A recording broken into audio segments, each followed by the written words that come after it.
Paano nga ba mag-landscape video?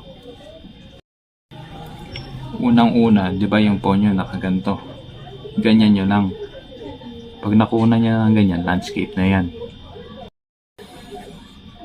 Pero pag nag-upload kayo ng video, dapat wag nyo lalagay yung letter sa labas ng video nyo. Pwede sa loob, pero wag sa labas kasi walang lalabas na full screen dyan.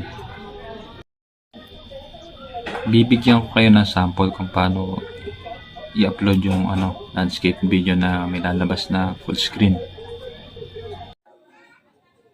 Ito ang sample. Pili lang kayo ng video.